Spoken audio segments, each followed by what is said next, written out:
কোরআনকে এক নম্বর সম্মান করতে হবে।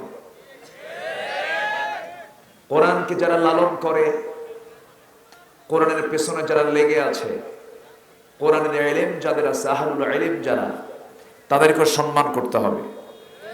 কিন্তু দুঃখজনক হলো সত্য, কাবার ইমাম কনসার্টের বিরুদ্ধে কথা বললেন, ইমামকে ধরে নিয়ে জেলখানায় ঢুকায় দিল। যদি কাবার ভিতরেও যদি এই অবস্থা হয়, আমার দেশ অন্য দেশে থাকবে না নাকি? এই চিত্র গোটা পৃথিবীতে আছে না নাই বলেন? আছে না নাই? আচ্ছা, একটা পক্ষ হলো শিরকের পক্ষে, আরেকটা হলো তাওহীদের পক্ষে, একটা হলো আল্লাহর পক্ষে, আরেকটা হলো শয়তানের পক্ষে। দুটো গ্রুপ। পৃথিবী যেদিন আল্লাহ তাআলা বানিয়েছেন, আদম হাওয়াকে পাঠিয়েছেন, সেই সময় থেকে নিয়ে আজ পর্যন্ত, কিয়ামত পর্যন্ত দুটো দল আছে না নাই? আসতে বলবেন না, আছে না নাই? আমরা দল করে যাব কার? আসতে বলবেন না, কার? আল্লাহ তাআলা বলেছেন, বান্দারে তুমি যদি আমার দল করতে পারো, আমি আল্লাহ ঘোষণা করছি, ফাইন্না হিজবাল্লাহি হুমুল গালিবুন, নিঃসন্দেহে আল্লাহর দলটাই হবে বিজয়ী। আমরা দল করে যাব কার? আমার বন্ধুগণ, এই দুনিয়াতে আমার আল্লাহ তাআলা আমাকে আপনাকে পাঠিয়েছেন নির্দিষ্ট একটি সময় দিয়ে। যে কোনো মুহূর্তে আমি আপনি চলে যাব। বাঁচার জন্য আমরা আসি নাই, মরে যাওয়ার জন্যই তো আসছি আমরা দুনিয়াতে। মার পেট থেকে দুনিয়াতে এসেছি। জীবন আছে যার, মরণ আছে তার। কিন্তু আল্লাহ চাচ্ছেন, বান্দার আমার কাছে যখন তোমাকে ফিরে আসতেই হবে, আমার একটা সাজেশন নিয়ে নাও, ওয়ালা তামুতুন্না ইল্লা ওয়া আনতুম মুসলিমুন। মুসলমান না হয়ে মৃত্যুবরণ করো না। সত্যিকারের খাঁটি মুসলিম হয়ে আমার কাছে আসো। জন্মসূত্রে শুধু মুসলমান হয়েছ না, না, ব্রাহ্মণের ছেলে ব্রাহ্মণ হতে পারে, বৌদ্ধের ছেলে বৌদ্ধ হতে পারে, খ্রিস্টানের ছেলে খ্রিস্টান হতে পারে, কিন্তু ইমামের ছেলে ইমাম হতে পারে না যদি যোগ্যতা না থাকে। মুসলমানের সন্তান মুসলমান হতে পারে না যদি তার মধ্যে ইসলাম না থাকে। এই জন্য আমাকে আপনাকে সবার আগে লালন করতে হবে, ইমানের যত্ন নিতে হবে, ইসলামকে ফলো করতে হবে। ইসলামকে মানবো আমরা এক জায়গায় না সব জায়গায়, এক জায়গায় না সব জায়গায়। ইসলামকে মানবো আমার মতো করে না, আল্লাহর মতো করে। আমার দেশে বহু মুসলমান আছে, 5 ওয়াক্ত নামাজ পড়েন, কপালটা কালো বানায় ফেলেন, মসজিদ একখান বানায় দিয়েছেন 2 কোটি টাকা খরচ করে, মাদ্রাসা বানিয়ে দিয়েছেন, কিন্তু ওইদিকে সুদের কারবার করেন। আসতে বলবেন না, ছেলে নাই? উনি চেষ্টায় আছেন, এই যে খারাপ কাজগুলো করেছি, ভালো কাজগুলো করে এটা একটু ব্যালেন্স করি, একটু মিলায় নেই, কিছু আকাম কুকাম, কিছু ভালো কাম, দুটো ব্যালেন্স করে চলতে চান অনেকে। না, না, আল্লাহ রাব্বুল আলামিন আগে তাগুতকে অস্বীকার করতে বলেছেন, এরপর ঈমান আনতে বলেছেন, আগে কাফের হতে বলেছেন। কিসের কাফের হব আমরা? ফামান ইয়াকফুর বিত-তাগুতি ওয়া ইউমিন বিল্লাহ ফাকাদ ইসতামসাকা বিল উরওয়াতিল বুসকা লা ফিসামা লাহা। জোরে বলুন আল্লাহু আকবার।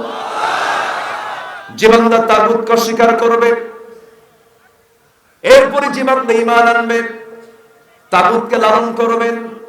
তাগুত কাকে বলে? জি, নিজে আল্লাহর আইনকে মানে না, অন্য কাউকে মানতে দেয় না, বাধা দিয়ে দেয়, এমন লোক তো বাংলার জমিনে খুঁজে পাওয়া যাবে না। আসতে বলবেন না, আছে না নাই? নিজে তো আল্লাহর আইনকে মানে না, অন্য কেউ মানতে বাধা দেয়, এই সমস্ত লোকগুলো হচ্ছে তাগুত। এবং এই তাগুতের গডফাদার ছিল মিস্টার ফেরাউন। নাম শুনছেন তো নাকি?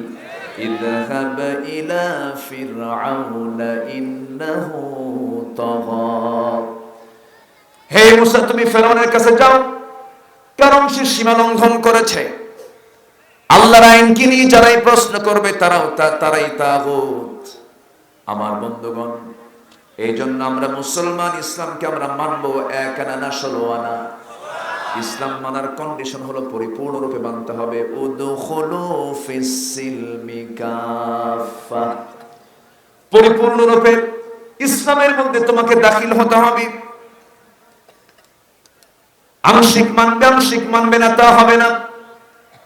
রাজশাহী ট্রেন স্টেশন থেকে আপনি ট্রেনে চললেন, ট্রেন যাবে ঢাকা, কিন্তু নাটোর স্টেশনের একটু আগে গিয়ে ট্রেনের চাকা একটা নষ্ট হয়ে গেল। একটা চাকা যদি বিকল হয়ে যায়, 50টা চাকা নিয়ে ট্রেন ঢাকার দিকে রওনা দিয়েছে, একটা চাকা যদি নষ্ট হয়, সেই ট্রেনের ড্রাইভার কি ট্রেন চালাবে নাকি? চালাবে না। ট্রেনের চালক কি করবে? ট্রেনের চালক ওই একটা বিকল চাকাকে সচল করবে। ওই বিকল চাকা যদি নিয়ে আবার চালায় নেয়, তাহলে ওখান থেকে বড় ধরনের দুর্ঘটনা ঘটতে পারে। আমি বোঝানোর জন্য বলছি, আমার ভাইরা, 49টি চাকার ভিতরে মাত্র একটা চাকা অচল হওয়ার কারণে যদি সব চাকা অচল হয়ে যায়, ট্রেন যদি না চলতে পারে, তেমনি মানুষের জীবনের জন্য আল্লাহ তাআলা যে বিধান দিয়েছেন, ইসলাম দিয়েছেন, মানুষের জীবন পরিচালনার জন্য রয়েছে ব্যক্তি জীবনের চাকা, পরিবার জীবনের চাকা, সমাজ জীবনের চাকা, অর্থনীতির চাকা, সন্ধি নীতির চাকা, ব্যাংক নীতির চাকা, রাজনীতির চাকা। এই সমস্ত চাকার ভিতরে থেকে একটা চাকাকে যদি কেউ বিকল করে ফেলে, ওই ইসলাম মেনে বান্দা কখনো জান্নাতের লক্ষ্যে পৌঁছতে পারবে না। জান্নাতে যেতে হলে 16 আনা ইসলামকে মেনে নিতে হবে। এমন লোক বাংলার জমিন আছে যারা বলে চুরির শাস্তি হাত কাটো, এটা কোনো আইন হলো? বলে, কিন্তু আসতে কয় বলার লোক আছে না নাই?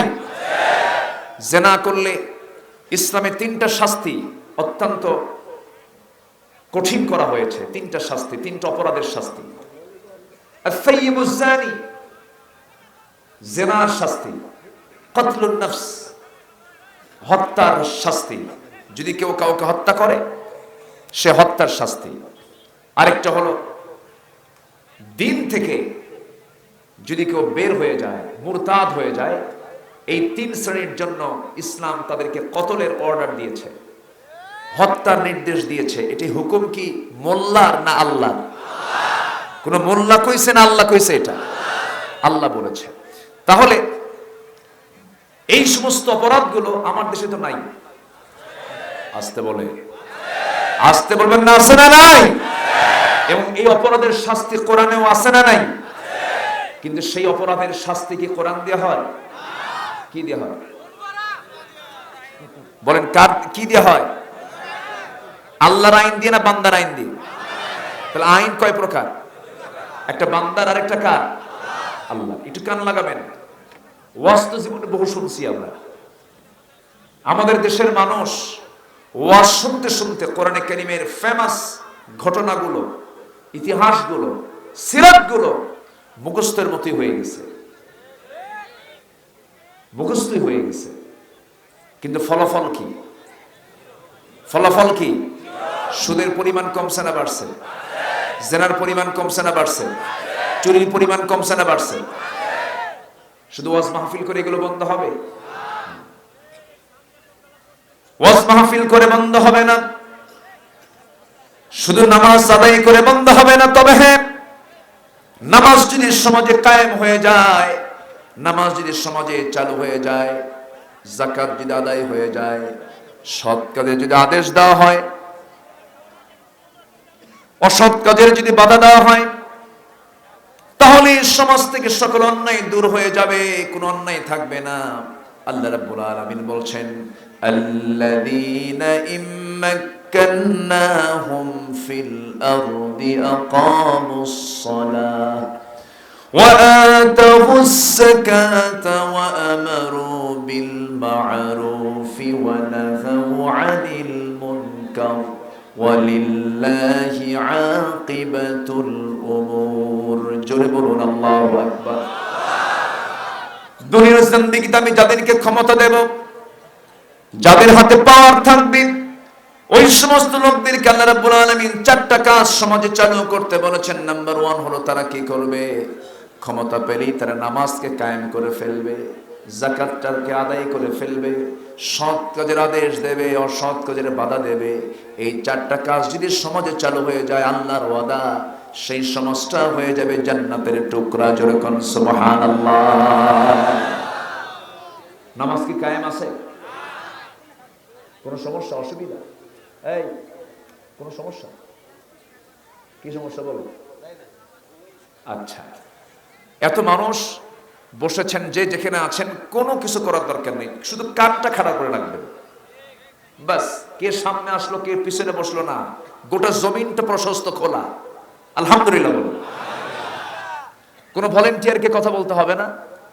যে যেখানে আছেন সেখানে দাঁড়িয়ে বসে যে যেখানে আছেন আমার কথাগুলো শুনি। সময়টা খুবই অল্প।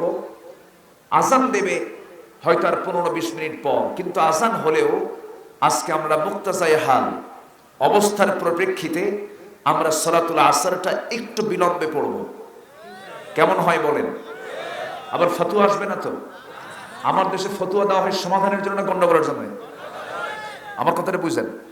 আমার দেশে যে ফতোয়াগুলো দেওয়া হয় সমাধানের জন্য না গন্ডগোলের জন্য? একজন কইল হাত নাভিতে বাঁধা যাবে না, আরেকজন বলল বুকে বাঁধা যাবে না। তাহলে বাঁধা যাবে না কয় জায়গা হলো?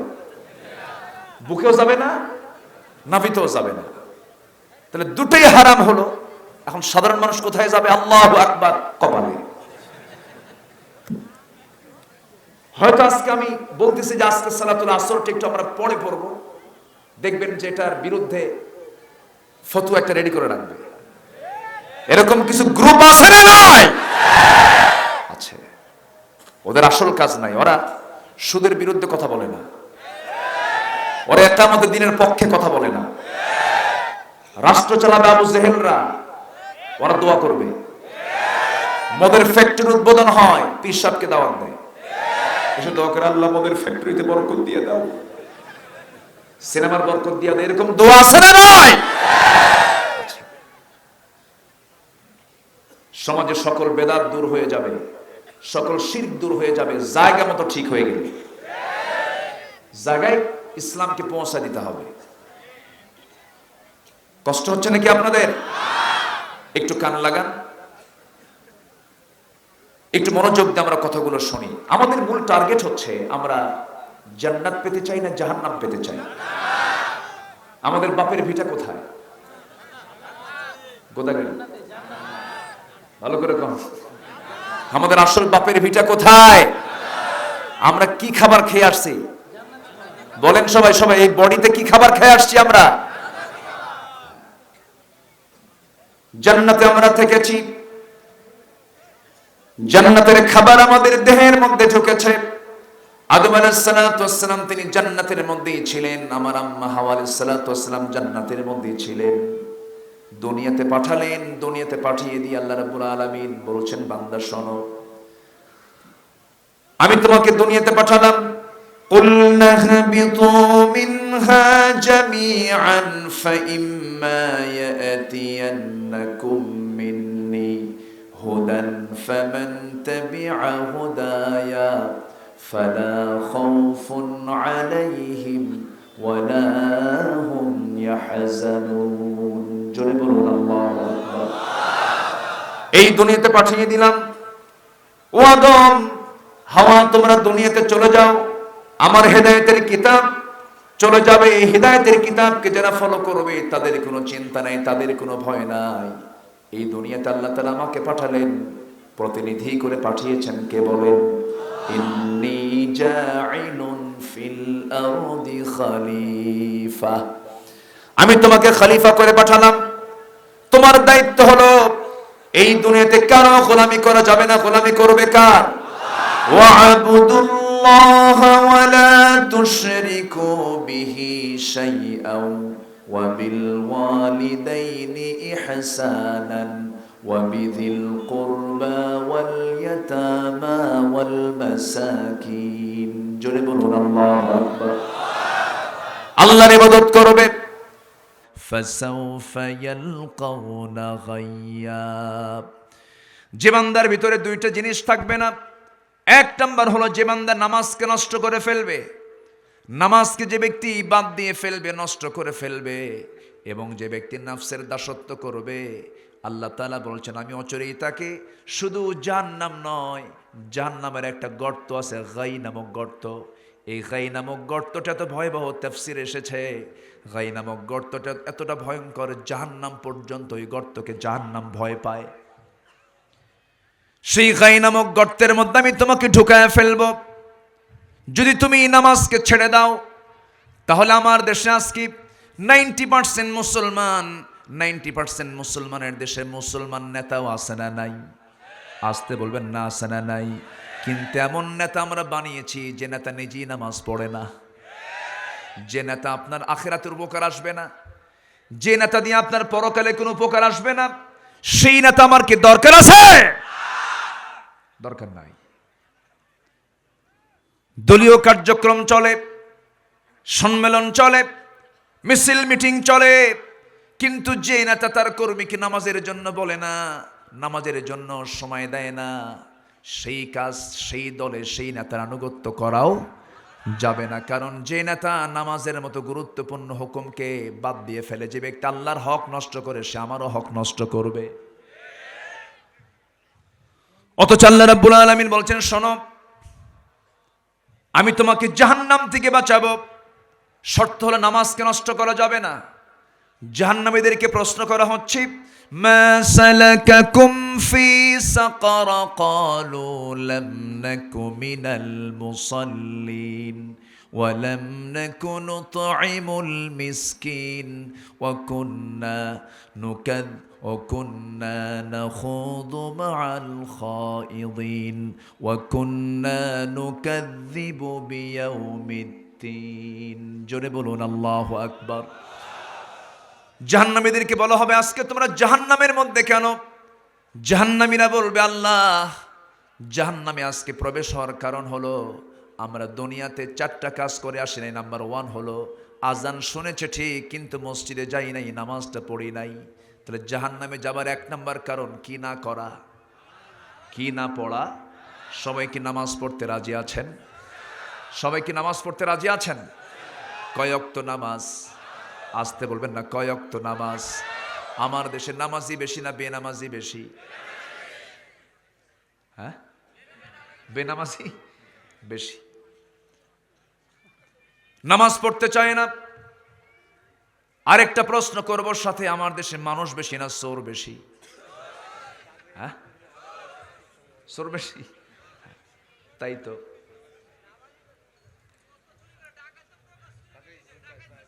হ্যাঁ, থামেন একটু, আমারে বলতে দেন না। আমার বন্ধুগণ, গত বছর মাহফিল ছিল আমার চিটাগাঙে একটা। চট্টগ্রামের মাহফিল সম্পন্ন করে মঞ্চ থেকে নামার সময় দেখি আমার জুতা নাই।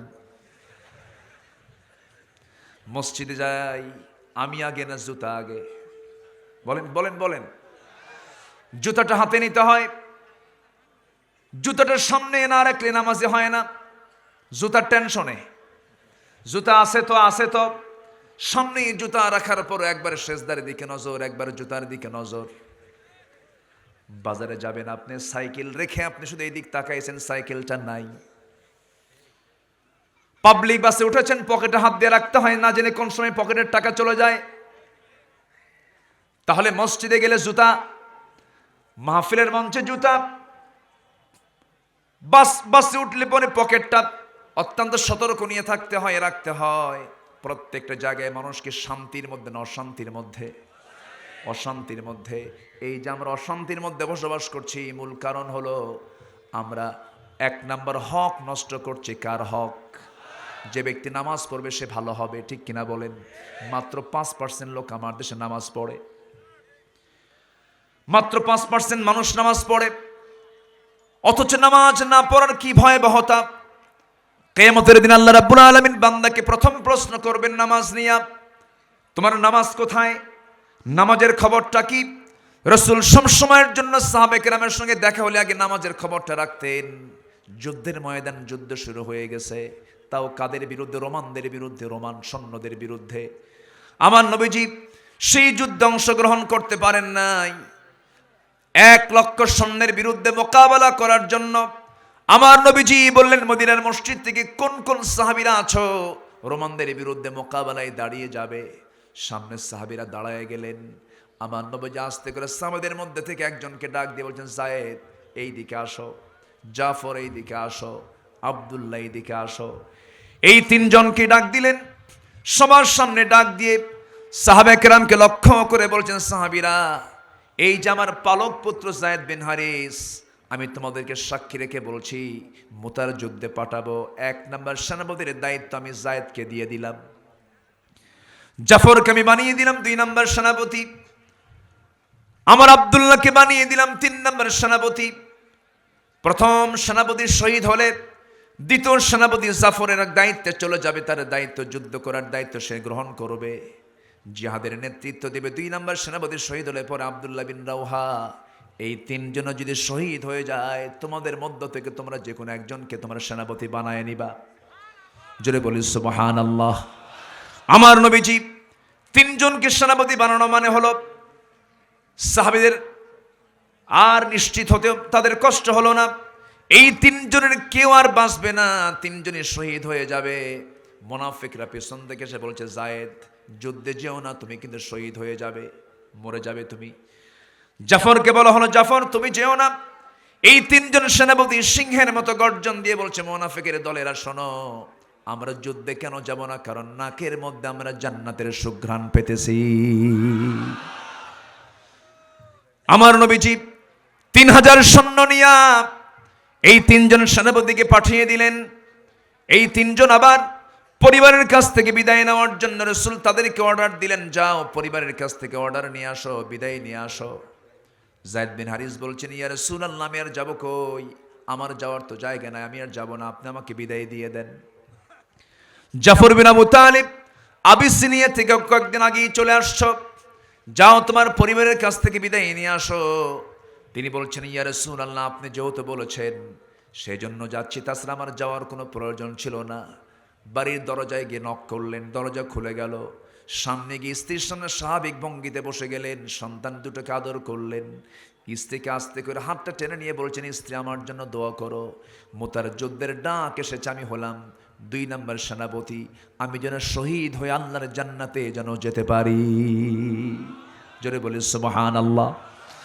এই কথা বলা মাত্রই স্ত্রী বলছেন, আমার স্বামী, আমি আপনার জন্য আজকে এমনটা দোয়া করব না, আপনি শহীদ হয়ে যান তা দোয়া করব না, কারণ যুদ্ধে যাবেন ভালো কথা, শহীদ হয়ে গেলে এই সন্তানগুলো এতিম হয়ে যাবে। আমি আপনার জন্য দোয়া করি, আল্লাহ যেন আপনাকে গাজী করে যুদ্ধের ময়দান থেকে আমাদের মাঝে ফিরে আনেন। জাফর বিন আবু তালেব সঙ্গে সঙ্গে তরবারি উঁচু করলেন, কোষমুক্ত করে স্ত্রীর হাতটা বাম হাতে টেনে ধরে হাতে তার মৃদু আঘাত করলেন তরবারি উল্টা দিক দিয়ে। এবার বলছেন, স্ত্রী, আমি যে তোমাকে হাতে মারলাম তরবারি দিয়ে, হাত কাটছে নাকি না কাটে নাই কেন? উল্টা দিকে মেরেছেন। তুমি আজকে আমার জন্য যত দোয়া করবে সমস্ত দোয়া উল্টা হয়ে যাবে, কারণ আমার আগে একজন সেনাপতি, পরে একজন সেনাপতি, আমি নিশ্চিত আমি শহীদ হব, নাকের মধ্যে জান্নাতের ঘ্রাণ পেতেছি। আমার জন্য দোয়া করো, আমি যেন শহীদ হয়ে যাই। এই কথা বলেই ওই বাড়ি থেকে চিরদিনের মতো বিদায় নিলেন। সন্তানগুলো পেছন থেকে ডাকে, কোনো জবাব দিলেন না, একটা বারের জন্য ফিরে তাকালেন না। আব্দুল্লাহ বিন রাওহা, জাফর ইবনে আবু তালেব সবাই যুদ্ধের ময়দানে শামিল হয়ে গেলেন, যুদ্ধে শাহাদত বরণ করলেন 3 জন সেনাপতি। এরপরে খালিদ বিন ওয়ালিদ রাদিয়াল্লাহু তাআলা আনহু, খালিদ সাইফুল্লাহ, তিনি কি করলেন? মুসলমানদের কালেমার ঝান্ডা হাতের মধ্যে নিয়ে নিলেন। যুদ্ধ শেষ হয়ে গেল, মুসলমানদের বিজয় হয়ে গেল। 3000 সৈন্য নিয়ে 1,00,000 সৈন্যকে পরাজিত করেছেন। সংখ্যা দিয়া, শক্তি দিয়া না ঈমান দিয়া? কি দিয়া? ঈমান দিয়া। বিজয়ী বেশে মদিনার মসজিদের সামনে গিয়ে দাঁড়ায় গেলেন। আমার নবীজি মুসলমানদের বিজয়ী এই অবস্থা দেখে বললেন না, তোমাদের খবরটা কি? প্রথমে তিনি সংবাদটা নিলেন, সাহাবীরা যুদ্ধের ময়দানে কি হয়েছে না হয়েছে আমার আগে জানার দরকার নাই, নামাজ কি ঠিক মতো হয়েছে কি না, নামাজের দরকার আছে না নাই বলেন, আসতে বলবেন না আছে না নাই, কয় ওয়াক্ত নামাজ, আসতে বলবেন না কয় ওয়াক্ত নামাজ, 5 ওয়াক্ত নামাজ। নামাজকে আমরা কখনো ছেড়ে দেব না। জাহান্নামে যাবার 2টা কারণ আল্লাহ তাআলা এই জায়গায় তুলে ধরেছেন। 1 নাম্বার কারণ হলো যারা নামাজকে নষ্ট করে ফেলবে, যারা নামাজকে বাদ দিয়ে ফেলবে, তারা জাহান্নামের গাই নামক গর্তের মধ্যে তারা ঢুকে পড়বে। এই জন্য আজকের থেকে সিদ্ধান্ত নেব, আজকের মাহফিলে যারা এসেছি 5 ওয়াক্ত নামাজ আমরা জীবনে কেউ ছেড়ে দেব। রাজি আছেন কারা কারা? হাত তুলে দেখান দেখি। জোরে বলি ইয়া আল্লাহ, আরো জোরে ইয়া আল্লাহ। আমাদেরকে 5 ওয়াক্ত সালাত আদায় করার তৌফিক তুমি আল্লাহ দিয়া দাও। জোরে বলি আমিন, আরো জোরে আমিন।